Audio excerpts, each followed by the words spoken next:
அஸ்ஸலாமு அலைக்கும் வரஹ்மத்துல்லாஹி வபரகாத்துஹ். அல்லாஹ் நேசிக்கிறான்.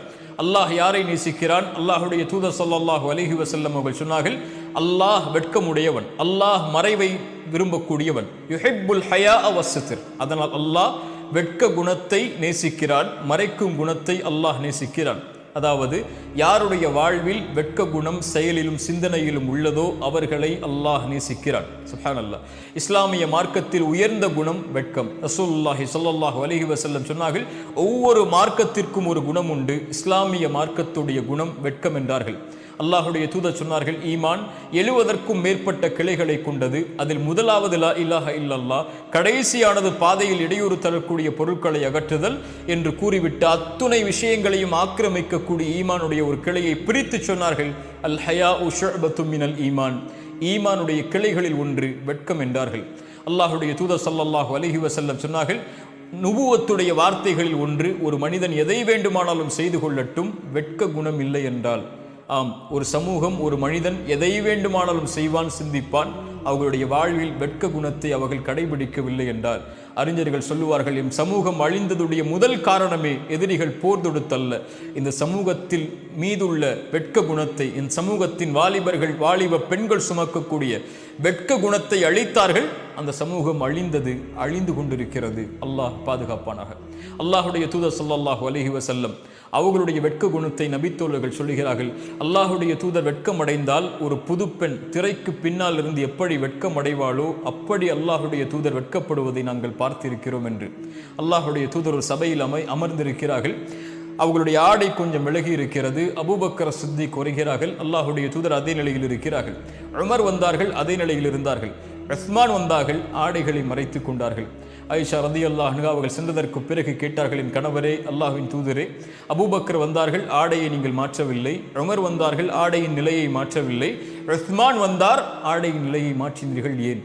ரசூலுல்லாஹி ஸல்லல்லாஹு அலைஹி வஸல்லம் சொன்னார்கள், ஆயிஷா, என் மனைவி அவர்களே, யாரை கண்டால் மலக்குகள் வெட்கமடைகிறார்களோ அவரை கண்டு நான் வெட்கமடையக்கூடாதா என்று அல்லாஹுடைய தூதர் ஸல்லல்லாஹு அலைஹி வஸல்லம் கேட்டார்கள். சுப்ஹானல்லாஹ். ஒரு நபித்தோழரின் வெட்க குணத்தை அல்லாஹுடைய தூதர் ஸல்லல்லாஹு அலைஹி வஸல்லம் அங்கீகரித்தார்கள்.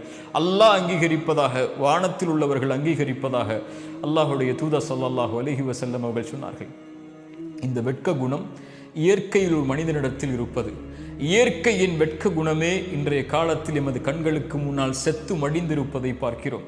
ஒரு மனிதன் தனக்கு அனுமதிக்கப்பட்ட பெண்ணை கூட தொடமாட்டான் வெளிப்படையில், மக்களுக்கு மத்தியில். ஆனால் இன்று தனக்கு அனுமதி இல்லாத பெண்ணை வெளிப்படையில் எந்த எல்லையை கடந்து மக்கள் மத்தியில் செயல்பாடுகளை செய்யக்கூடாதோ அந்த செயல்பாடுகளை எல்லாம் வெளிப்படையில் செய்யக்கூடிய சமூகமாக ஈமானை ஏற்று வாழக்கூடிய சமூகமும் மாறிவிட்டது. இன்னா லில்லாஹி வ இன்னா இலைஹி ராஜிஊன்.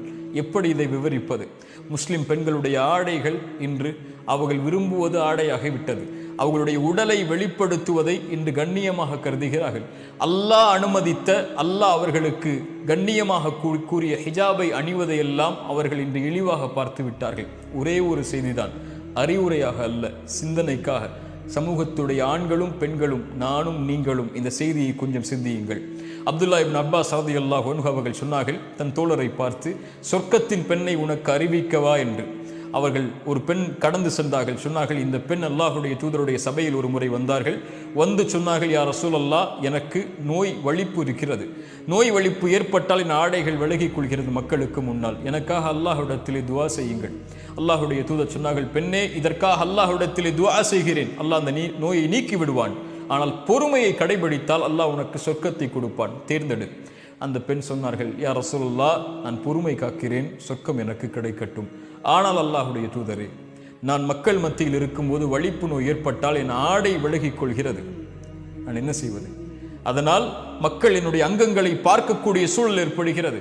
அல்லாஹ்விடத்திலே அதற்காக மட்டும் என் வலிப்பு நோய் ஏற்பட்டாலும் பரவாயில்லை, பொறுமை காக்கிறேன், என் ஆடை விலகிவிடக்கூடாது மக்களுக்கு முன்னால் என்று அல்லாஹ்விடத்திலே துஆ செய்யுங்கள் என்றார்கள். அல்லாஹுடைய தூதர் ஸல்லல்லாஹு அலைஹி வஸல்லம் துஆ செய்தார்கள்.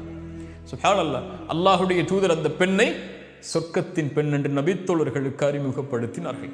அல்லாஹு அக்பர். யோசித்து பாருங்கள் கண்ணியத்துக்குரிய நண்பு சகோதர சகோதரிகளே, ஹிஜாபை நீக்கி வாழக்கூடிய பெண்களே, அல்லாஹ் அலங்கரித்த, அல்லாஹ் அழகாக்கிய உங்களுடைய உடலை உங்களுக்கு தகுதியான ஆண்களுக்கு மட்டும் வெளிப்படுத்துவதிலிருந்து விலகி இருக்கக்கூடிய பெண்கள் இந்த செய்தியை சிந்தித்து பார்க்கட்டும். அல்லாஹ் வெட்க குணத்தை நேசிக்கிறான். செயலில், சிந்தனையில், சொல்லில், எம்முடைய வாழ்வில் எந்த அங்கத்திலும் இந்த வெட்க குணம் நிறைந்திருந்தால் அல்லாஹ் ரப்புல் ஆலமீன் அந்த செயலை அங்கீகரிக்கிறான். அல்லாஹ் அந்த செயல் உடையவர்களை நேசிக்கிறான். அஸ்ஸலாமு அலைக்கும் வரஹ்மத்துல்லாஹி வபரகாத்துஹு.